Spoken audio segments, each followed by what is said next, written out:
आप सभी को नमस्कार, सुप्रभात। सार्थक government job point YouTube channel आप सभी भाई बंधुओं का इस चैनल पर हार्दिक स्वागत एवं अभिनंदन करता है। चैनल पर नए हैं तो चैनल को सब्सक्राइब करके वीडियो को लाइक कर दें, शेयर कर दें, बेल आइकन दबा के रख लें ताकि जब भी हम वीडियो डालेंगे आपको नोटिफिकेशन मिल जाएगा और आप लोग उसे शेयर कर पाएंगे। चलिए खबरों की शुरुआत करेंगे और सबसे बड़ी अपडेट आप सभी लोगों को देंगे। जैसा कि पूर्वत आप सभी लोगों को बताया जा चुका है कि कुछ बातें हैं, चाहे वो एज रिलैक्सेशन के लिए हो या टीजीटी की नियमावली को लेकर के हो या आप सभी लोगों के लिए आयु वर्ग के लिमिटेशन को लेकर के हो, टीजीटी पीजीटी में इन तमाम मुद्दों को लेकर के शासन ने रोक लिया है एलटी ग्रेड का भी विज्ञापन और साथ ही साथ आपके जीआईसी लेक्चरर का भी और टीजीटी पीजीटी का भी। नए शिक्षा सेवाचयन आयोग के गठन के उपरांत ही जब नियमावली आप सभी लोगों की सामने आएगी, क्योंकि हाईकोर्ट का इस पे आदेश है कि टीजीटी की नियमावली को एलटी ग्रेड में लागू किया जा सकता है। अब एलटी ग्रेड में तो भाई अब बीएड की अनिवार्यता हो गई है हर विषय के लिए, ठीक है ना। अब यहाँ पे बीएफए टेक्निकल फाइन प्रावधिक कोई नहीं फॉर्म भर सकता है एलटी ग्रेड में। लोक सेवा आयोग ने अपना स्टैंड क्लियर किया, ठीक, कि हम अगर भर्ती करा रहे हैं तो हम इसी लेवल पे कराएंगे। अब बात आकर के फंस गई आपके टीजीटी पे, ठीक है ना। अब टीजीटी में जो आपका नया विज्ञापन आएगा वो होगा तदर्थ शिक्षकों का पद, उसमें सभी विद्यार्थी अप्लाई करेंगे। तो अब तदर्थ शिक्षक देखा जाए तो लगभग 1 to 100, ठीक है ना, 1 to 100 वो सभी के सभी तदर्थ शिक्षक वो बीएड डिग्री धारक हैं, ठीक। मान लीजिए कि अगर कोई बीएड डिग्री धारक नहीं भी है तो उसने बीएड कर रखा है, अगर नहीं भी है तो भी वो तदर्थ शिक्षक है तो उसको अप्लाई करने का अवसर दे दिया जाएगा, गवर्नमेंट उसमें संशोधन कर देगी। लेकिन आम विद्यार्थियों के लिए अब चीज़ें थोड़ी सी बदली हुई नज़र आ रही हैं। क्यों? क्योंकि जो ड्राफ्ट बनाएगा, मैं आप सभी लोगों को पहले बोल चुका हूं कि 13 से 14 सदस्य होंगे शिक्षा सेवाचयन आयोग में, ठीक है ना। 12 सदस्य नहीं होंगे, 14 सदस्य होंगे। और वही चीज़ें आप लोगों के सामने आ रही हैं, क्योंकि अपनी जो जानकारी होती है ना वो कभी भी निरर्थक या फालतू की नहीं होती हैं। जो बातें आप लोगों को बताई जाती हैं वो गाहे बगाहे 5 दिन में आप लोगों के सामने आ ही जाता है, तब आप लोगों को यकीन होता है हाँ सार्थक भैया ने जो बोला वो सही बोला था, ठीक। हमने ही आप सभी लोगों से कहा ना कि इसी मुद्दे को लेकर के एलटी और आपकी टीजीटी वगैरह रोक दी गई है, ठीक। अब इस पर बाकायदा पूरी तरीके से इस पर डिस्कशन होगा, सारा नफ़ा नुकसान जो है तौला नापा जाएगा, ठीक है ना, कि कहाँ क्या चीज़ें डिसएडवांटेज में जा सकती, कहाँ क्या चीज़ें एडवांटेज में जा सकती हैं। सारी चीज़ें वो नपी तुली भाषाओं में वहाँ पे इंगित किए जाएंगे। उसके बाद आप सभी लोगों का ये जब कैबिनेट की मीटिंग होगी, इसलिए कैबिनेट की मीटिंग भी नहीं हो रही है, ठीक है। कैबिनेट की मीटिंग होगी, ऐसा नहीं है कि मतलब ये 10-20 महीने के लिए या 2-4-5 साल के लिए लटक गई, नहीं। ये आप सभी लोगों की प्रक्रिया महज कुछ दिनों की है, कुछ दिनों की, ठीक है।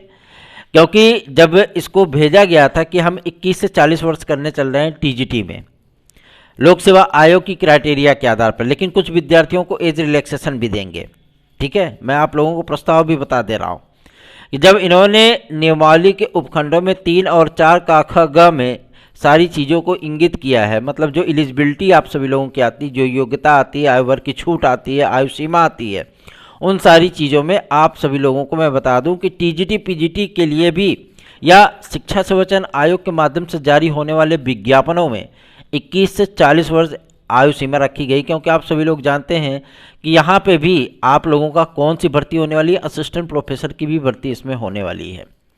तो वहाँ पे हमेशा से ही 21 से 40 वर्ष रखा गया है, ठीक है। तो अब समस्या इस बात को लेकर के आ रही है कि क्या टीजीटी पीजीटी में भी 21 से 40 वर्ष होगा? जी हाँ, 21 से 40 वर्ष करने के लिए ही ड्राफ्टिंग कमेटी की एक मीटिंग हुई थी, ठीक है ना, और उसमें भी एज लिमिट को जो है वो लगाया गया। तो अब इस पे न्याय विभाग ने भी थोड़ी सी जो है रजामंदी दिखाई, लेकिन जो माध्यमिक शिक्षा विभाग के अधिकारी हैं और जो माध्यमिक शिक्षा मंत्रालय है उसको इस पे आपत्ति है, उसको इस पे आपत्ति है। और चूंकि हाईकोर्ट का भी आदेश है कि टीजीटी की नियमावली को आप एलटी में लागू कर सकते हैं, मतलब अगर यहाँ की नियमावली वहाँ पे जाती है तो वहाँ भी सारी चीज़ें बदल जाएंगी जो कि लोक सेवा आयोग कराता है। अब लोक सेवा आयोग कह रहा है कि हम अपनी नियमावली पर इसी तरीके से भर्तियाँ कराएंगे, अदरवाइज आपको नहीं समझ में आता है तो आप हमसे अध्याचन ले लीजिए, आप स्वयं करा लीजिए, ठीक है ना, बात समझ में आ रही है। तो अब वहाँ पे तो कला विषय से ये टेक्निकल फाइन प्रावधिक बीएफए आदि के स्टूडेंट को निकाल दिया गया, तो वहाँ पे बीएड की अनिवार्यता कर दी गई। ठीक है ना। अब समस्या इस बात को लेकर के आ रही है कि अगर वहाँ पे बीएड की अनिवार्यता होती है तो टीजीटी में भी जाएगी। क्यों? ऐसा नहीं कि पहले कोई बाध्यता थी, लेकिन अब बाध्यता है, क्योंकि आपके हाईकोर्ट का वो आदेश है। ठीक है ना। और उस हाईकोर्ट के उस आदेश को जो है कोई इग्नोर नहीं कर सकता, उसका तो अनुपालन करना ही पड़ेगा।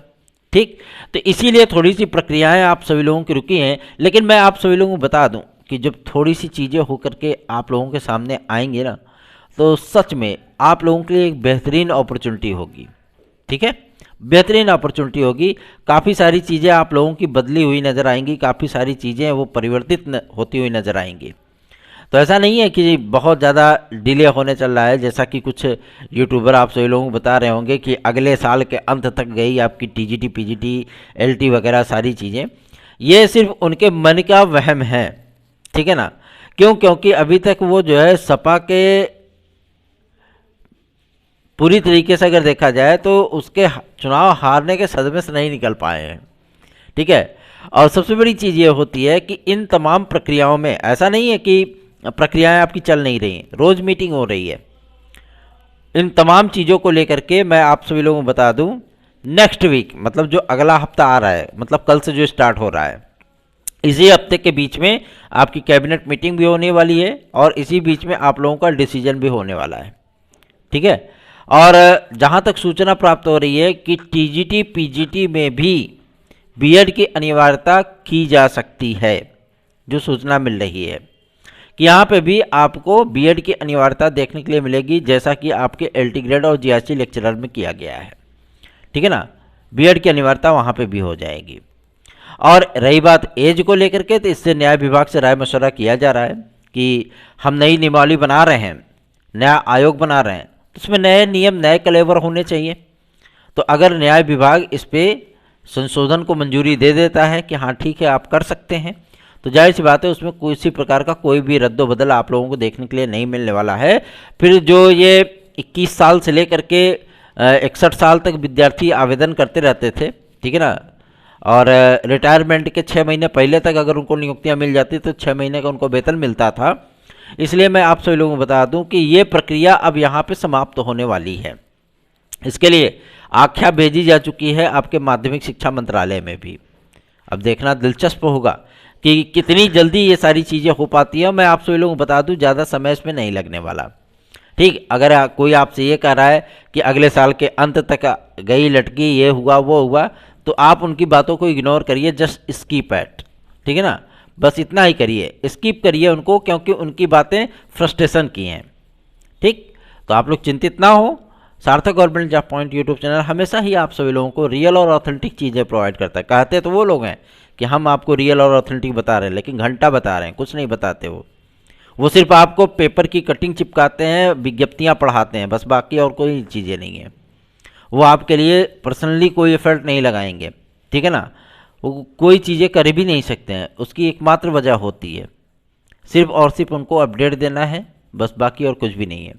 लेकिन ये चैनल आप सभी लोगों के लिए ना केवल अपडेट देता है, अपितु आप सभी लोगों के लिए बेहतरीन कार्य भी करता है, आपकी प्रतियोगी जीवन की समस्याओं के निराकरण हेतु भी प्रयास करता है। चलिए आगे बढ़ते हैं। शिक्षा सेवाचयन आयोग आखिर कब तक बनेगा? बहुत से विद्यार्थी हमसे भी पूछते हैं कि भैया शिक्षा सेवाचयन आयोग बनवाइए, शिक्षा सेवाचयन आयोग बनवाइए। मैं आप सभी लोगों को बता दूं, शिक्षा सेवाचयन आयोग का गठन पूरी तरीके से हो चुका है। इसमें 14 सदस्य आने हैं, एक अध्यक्ष आना है, एक सचिव आना है, एक परीक्षा नियंत्रक आना है।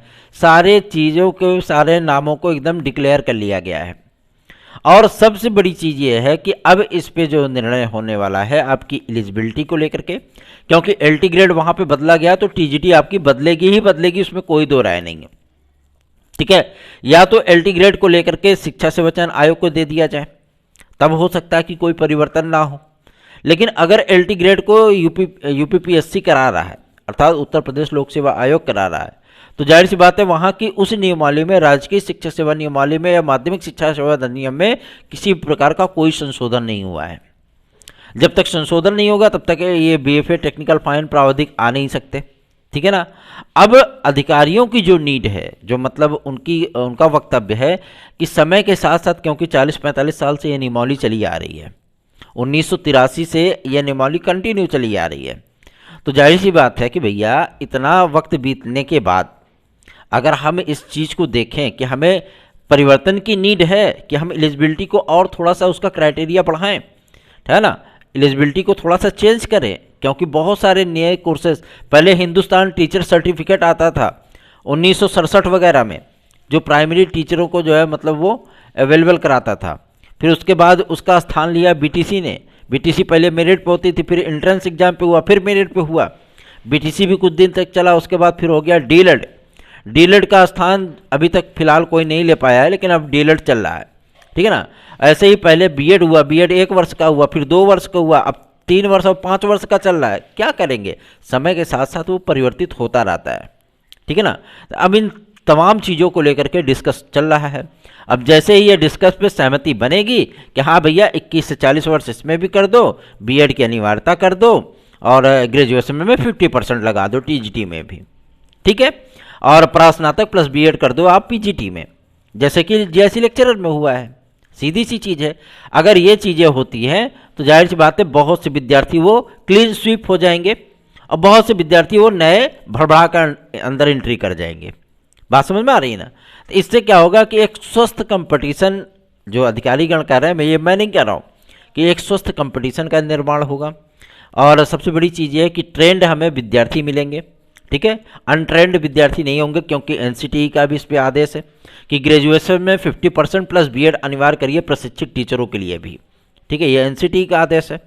तो इन तमाम चीज़ों को लेकर के जो कार्यप्रणाली अपनाई जा रही है, जाहिर सी बात है कि उसमें बहुत सारे परिवर्तनों का जोर है, और ये वही चीज़ें हैं जो आप लोगों के सामने आज समाचार पत्रों में आई हुई हैं। मैं इसका जिक्र आप लोगों से 7-8 दिन पहले ही कर चुका हूँ, ठीक। तो चिंतित बिल्कुल ना होइए, बिल्कुल भी चिंतित होने की आवश्यकता नहीं है। सारी चीज़ें एकदम एक्यूरेट चल रही हैं, परफेक्ट चल रही हैं, एकदम टनाटन चल रही हैं, ठीक है। निश्चिंत बेफिक्र होकर के आप सभी लोग हमारे साथ जुड़िए और तैयारियों में अपने लगे रहिए।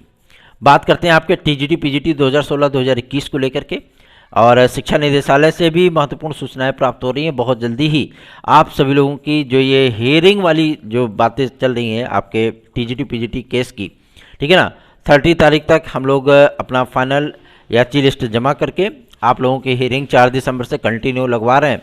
और सबसे बड़ी चीज़ मैं आप सभी लोगों को बताना चाहता हूं कि 69,000 शिक्षक भर्ती में जो 3,490 विद्यार्थी याचिका पर हमारे सिलेक्ट होकर के आए हैं, साथ ही साथ जो हमारे भाई बहन 72,825 के हैं जो याचिका में सम्मिलित हैं, मैं आप सभी लोगों को बताना चाहता हूं कि आप लोगों की काउंसलिंग होगी और आप लोगों को नियुक्तियां मिलेंगी, ठीक है ना। इसके लिए आप लोग चिंतित बिल्कुल ना हो, क्योंकि 72,825 में 6800 सीटों पर काउंसलिंग होनी है।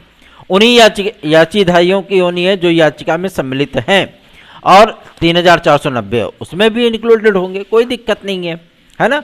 तो आप लोग हमारे साथ जुड़िए, और टीजीटी पीजीटी 2016-2021 के जो हमारे भाई बंधु हैं, बिना किसी निष्कर्ष के, बिना किसी देरी के, अगर आप चाहते हैं कि आपका कुछ भला हो सके, क्योंकि 22 तो अभी आपका लटका पड़ा है, अगर आप चाहते हैं कि आपका कुछ भला हो तो आप बिना सोचे बिना देर किए हमारी याचिका से जुड़ जाइए, ठीक है ना। 830-32-72-282 इस व्हाट्सएप नंबर पे आप हमसे संपर्क करके हमारे साथ जुड़ सकते हैं। चलिए आगे बढ़ते हैं। अब बात करेंगे आपके सबसे महत्वपूर्ण मुद्दे को लेकर के, जो कि संबंधित है आपका यूपी कांस्टेबल और यूपीएसआई के लिए। यूपी कांस्टेबल और यूपीएसआई में सिर्फ एक मुद्दा है, केवल और केवल एज रिलैक्सेशन, ठीक। बहुत से विद्यार्थियों ने हमें मैसेज किया, ईमेल्स किया, व्हाट्सएप पे मैसेज किया कि भैया एज रिलैक्सेशन अगर 1 साल मिल जाए तो बहुत बड़ी बात है, हम लोग फॉर्म अप्लाई कर लेंगे। मैं आप सभी लोगों को बता दूं, 1 वर्ष कभी भी एज रिलैक्सेशन नहीं मिलता। अगर मिलता है तो कम से कम 2 वर्ष, अधिक से अधिक 3 से 4 वर्ष, ठीक है ना, अधिकतम 4 वर्ष तक एज रिलैक्सेशन प्रोवाइड करने की बातें सामने आती हैं। पुलिस प्रोन्नति बोर्ड में ये एज रिलैक्सेशन आपको कोविड काल के चलते हाईकोर्ट दे चुका है 2 वर्ष का, ठीक है। अब बातें ये आ रही हैं कि भैया इनको मिला तो हमको भी दो, है ना। और इसका प्रस्ताव भी ऐसा नहीं है कि मतलब हम लोगों ने भेजा, हम लोगों ने तो भेजा नहीं, इसका प्रस्ताव पुलिस प्रोन्नति बोर्ड के माध्यम से ही भेजा गया है। और मैं आप सभी लोगों को बता दूं कि ये सारी चीज़ें सिर्फ आप लोगों के हित के लिए की गई हैं, ठीक है। तो निश्चिंत बेफिक्र रहिए और शांतिपूर्वक ढंग से अगर आप प्रदर्शन वगैरह करना चाहते हैं तो कर सकते हैं, उसमें कोई वो नहीं, क्योंकि ये लोकतंत्र है, ये लोकतांत्रिक देश है। आप अपने नैतिक मूल्यों के साथ सरकार तक अपनी बातें पहुंचा सकते हैं। किंतु मैं आप सभी लोगों को एक पल के लिए रोकना चाहूँगा कि मैं आप सभी लोगों की बातें ऑलरेडी शासन तक पहुंचा चुका हूं, ठीक है ना। आपकी जो समस्या है वो शासन के जो जनप्रतिनिधि हैं, चाहे वो आदरणीय मुख्यमंत्री महोदय हो, चाहे मंत्री महोदय हो, चाहे विधायक महोदय हो, चाहे सांसद महोदय हो, चाहे प्रधानमंत्री जी हो, चाहे गृह मंत्री जी हो, सभी लोगों को आप लोगों की समस्याएं पता है। इसीलिए पॉजिटिव एक्टिविटी अब शुरू हो चुकी है, ठीक है। तो चिंतित होने की आवश्यकता नहीं है। आप सभी लोग अपनी तैयारियों पर फोकस करिए। क्यों? क्योंकि एक होता नहीं है कि जो कोचिंग संस्थान है, उन कोचिंग संस्थानों में भी विद्यार्थियों की संख्या दिन दूनी रात चौगुनी कम हो रही है, ठीक है। मतलब टीजीटी पीजीटी के कहीं बैचेस आप सभी लोगों को नहीं सुनाई देंगे, लेकिन मेरी एकेडमी में चल रहे हैं अभी भी, ठीक है। ऐसा नहीं है कि मतलब विद्यार्थियों को ये चीज़ें पता है कि परीक्षाएं अभी नहीं हो रही हैं, लेकिन विद्यार्थी फिर भी पढ़ रहे हैं, ठीक है। मैं आप सभी लोगों को बता दूं 61 विद्यार्थियों का एक बैच है। अब यहाँ पे टोटल के टोटल आप सभी लोगों के 11 बैचेस चलते हैं। अब आप स्वयं समझ लीजिए, टीजीटी के भी चल रहे हैं, पीजीटी के भी चल रहे हैं, एलटी के भी चल रहे हैं, जीआईसी के भी चल रहे हैं, है ना, आरओ के भी चल रहे हैं। तो आप सभी लोगों को मैं बता दूं कि जिन परिस्थितियों में आप सभी लोगों की तैयारियां पहुंची हैं, आप वहीं पर छोड़ करके उनको रुक मत जाइए। अगर आप रुक गए तो आपको सफलता फिर नहीं मिलेगी, ठीक है। रुकिए नहीं, कंटिन्यू चलते रहिए। चलिए आगे बढ़ते हैं। अब बात करेंगे आपके सबसे महत्वपूर्ण मुद्दे को लेकर के, जो कि संबंधित है आपका टीजीटी पीजीटी 2022।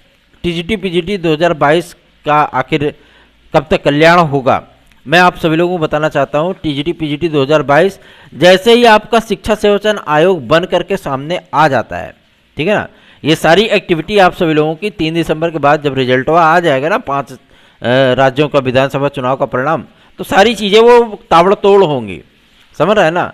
थोड़ा सा इंतजार करिए, धैर्य रखना सीखिए, क्योंकि हर चीज़ों को जब आप भूखे होते हैं तो दोनों हाथों से नहीं खाते हैं, खाते आराम से ही हैं, एक ही हाथ से खाते हैं, है ना। तो आप लोगों के लिए इतने सारे संशोधन,